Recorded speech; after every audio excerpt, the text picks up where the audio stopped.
Role जी sir, सबसे पहले हम आपको पूरा परिचय जानना चाहेंगे। सर, मेरा नाम गौतम अग्रवाल है। मैं मुंबई का रहने वाला हूँ। मेरा जन्म स्थान भी मुंबई का है और मेरा कर्म स्थान भी मुंबई का है। मुंबई में मेरा कंस्ट्रक्शन का व्यवसाय है।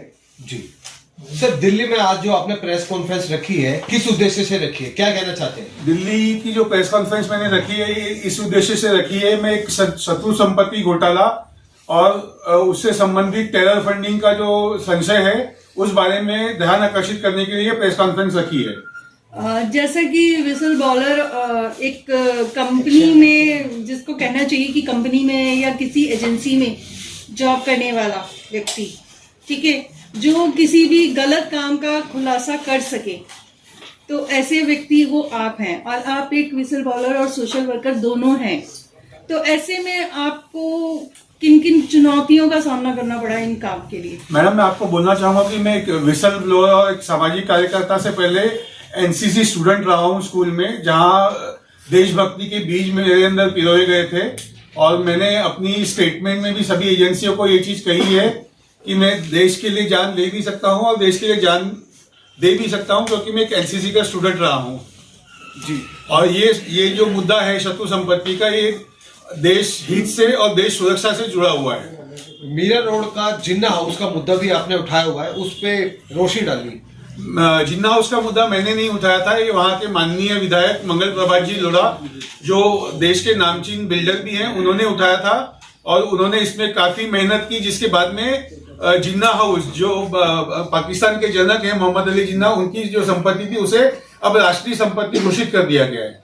पिछले कुछ सालों में एनिमी प्रॉपर्टी एक्ट पे काफी एक्शन लिया है इस सरकार ने भी, तो अभी क्या आपको ऐसा शक कैसे हुआ कि ये टेरर फंडिंग हो रही है या अन्य चीज हो रही है, जबकि सरकार तो खुद इनकी कुर्की कर रही है, नीलामी करवा रही है? सर, आप जो बात बोल रहे हैं वो जो आपको एक्शन में बताइए ना, आप बिल्कुल ऐसे बैठे तो एक्शन में बताइए।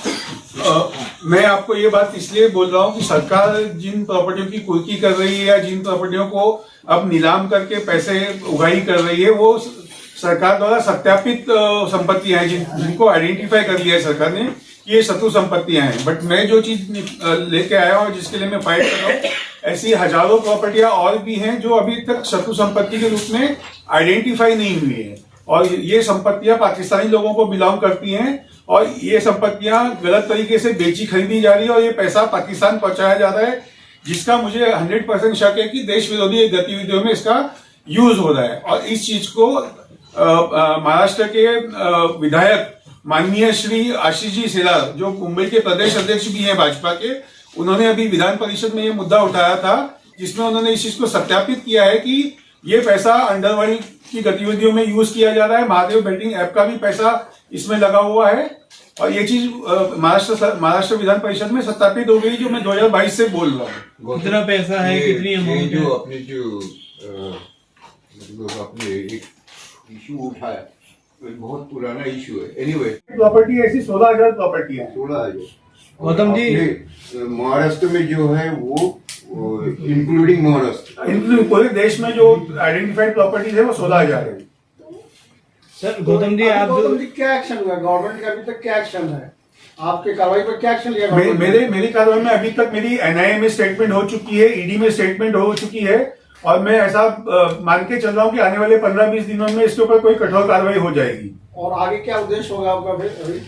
एक बार इस पे कार्रवाई हो जाए तो मैं चाहूंगा कि जो मैंने सिर्फ मीरा भाईंदर जो मुंबई से सटे हुए जगह का मुद्दा उठाया है, महाराष्ट्र का मुद्दा उठाया है, अगर मुझे गवर्नमेंट से सपोर्ट मिलता है और संरक्षण मिलता है तो मैं देशव्यापी मूवमेंट चला के ये सारी प्रॉपर्टी आइडेंटिफाई कराना चाहूंगा जो आइडेंटिफाइड नहीं है। गौतम जी, आप महाराष्ट्र की बात कर रहे हैं, वहाँ की प्रॉपर्टीज की बात कर रहे हैं, लेकिन आज आप दिल्ली आए हैं प्रेस कॉन्फ्रेंस करने। क्या उद्देश्य है दिल्ली में प्रेस कॉन्फ्रेंस करने का? किसी से मीटिंग हुई है, कहीं आपको बुलाया गया है या कोई आपने कहीं दस्तावेज देना था, कोई ज्ञापन देना था, किस लिए आए थे? सर, दिल्ली आने के 2 उद्देश्य हैं सर। जिन लोगों के खिलाफ मैंने मुद्दा उठाया है महाराष्ट्र में, उन लोगों के हाथ बहुत लंबे हैं, वो मतलब साम दाम दंड हर तरीके से कैपेबल हैं। तो वहां पे वो महाराष्ट्र में इस पे कुछ भी एक्टिविटी होने नहीं देते हैं, वहां बात दबा दी जाती है। पहले भी इसके ऊपर मेरी कंप्लेंट के ऊपर 2 बार ईडी से और एनआईए से कार्रवाई हो चुकी है, बट उस चीज को दबा दिया गया था। क्या आपको धमकियां भी मिल रही हैं? हाँ सर। किस तरह की धमकियां मिल रही? मेरा व्यवसाय खत्म करने की, मेरी जान माल की धमकियां मिल रही हैं। क्या अपील है आपकी सरकार से? आप दिल्ली में पीसी क्यों करना चाह रहे थे?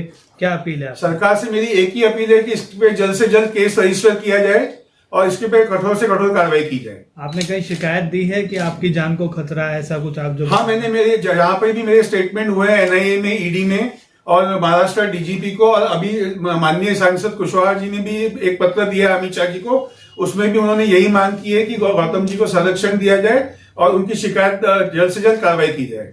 तो क्या किसी प्रकार का संरक्षण आपको मिला अभी तक? नहीं, मैं संरक्षण के लिए सर बहुत ज्यादा कीन नहीं हूं। मैं, जैसे मैंने बताया कि मैं एनसीसी का स्टूडेंट हूं, सिक्योरिटी आज तक किसी को नहीं बचा सकी है। देश के प्रधानमंत्री भी सिक्योरिटी होते हुए शहीद हुए हैं और विदेश में अमेरिका के राष्ट्रपति भी शहीद हुए हैं, तो सिक्योरिटी किसी को बचाने की ऐसी जरूरी नहीं है। बट मेरा मेन उद्देश्य है कि इसके ऊपर कार्रवाई की जाए। आपको कहीं सेटिस्फाइड रिप्लाई मिला? मुझे एनआईए से सेटिस्फाइड रिप्लाई मिला है और अब रिसेंटली मैं 8 दिन पहले ईडी के एक बड़े अधिकारी से मिला था मुंबई में, वहां से भी मुझे सेटिस्फाइड रिप्लाई मिला है। बट अभी भी मेरी शंका बनी हुई है कि इसके ऊपर केस रजिस्टर होकर कार्रवाई होगी कि नहीं होगी, क्योंकि जो लोग जुड़े हुए हैं वो बहुत बड़े लोग हैं। जैसा कि आशीष शेलार जी ने विधान परिषद में कहा है, इन लोगों के पास महादेव बेटिंग ऐप का भी पैसा लगा हुआ है। दाऊद इब्राहिम के भाई मुस्तकीम से भी इनके संबंध हैं। इसलिए मुझे लगता है कि इस पे केस रजिस्टर होकर कार्रवाई होने के लिए गृह मंत्री जी के संज्ञान में ये बात आनी जरूरी है। ये जो आप बार बार कह रहे हैं पैसा लगा हुआ है महादेव ऐप में, इधर उधर और प्रॉपर्टीज में, ये पैसा किस चीज का है? कौन ला रहा है? क्या ट्रांजैक्शन हो रही है? थोड़ा अगर आपके पास उसकी कोई जानकारी है तो वो बताएं। सर, मैं एक सिंपल आपको एक चीज बताना चाहूंगा। जब 1947 में देश आजाद हुआ, जो लोग पाकिस्तान चले गए तो पाकिस्तान को शत्रु देश घोषित कर दिया गया। और मैं जो मुद्दा उठा रहा हूँ, शत्रु संपत्ति का मुद्दा उठा रहा हूँ। तो अगर पाकिस्तान के लोगों की प्रॉपर्टियां यहाँ गलत तरीके से खरीदी जा रही हैं तो पैसा तो पाकिस्तान ही जा रहा है। और पाकिस्तान हमसे पैसा लेके, पाकिस्तान इलीगल कोई पैसा हमसे लेता है तो चैरिटी तो करेगा नहीं, देश के खिलाफ ही यूज करेगा। सीधा सीधा संबंध है। और 1.5 साल से जो मैं बात बोल रहा हूं, उस चीज को विधानसभा परिषद में आशीष शेलार जी ने सत्यापित कर दिया कि इन लोगों के संबंध दाऊद इब्राहिम के भाई से है। तो दाऊद इब्राहिम हमारा दोस्त तो है नहीं, वो इंटरनेशनल लेवल का आतंकवादी घोषित है। स्टेटमेंट में क्या देंगे इस प्रेस कॉन्फ्रेंस के? पूरा एक बार आप बता दें कि आप क्या अपील करना चाहते हैं सरकार से, जनता से, देश से, हम लोगों के माध्यम से। सर, मैं देश की जनता से यही अपील करना चाहता हूं और देश की जनता से ज्यादा मैं माननीय प्रधानमंत्री और माननीय गृह मंत्री से ये अपील करना चाहता हूं, क्योंकि पूरा देश और पूरा विश्व जानता है कि देश सुरक्षा से माननीय प्रधानमंत्री और गृह मंत्री कोई भी समझौता नहीं करते हैं। और मैं इस केस में भी चाहूंगा कि वो कोई समझौता न करे, उस पर तुरंत कार्रवाई की जाए और जो गुनहगार हैं उनको जेल के पीछे भेजा जाए। बहुत बढ़िया, धन्यवाद।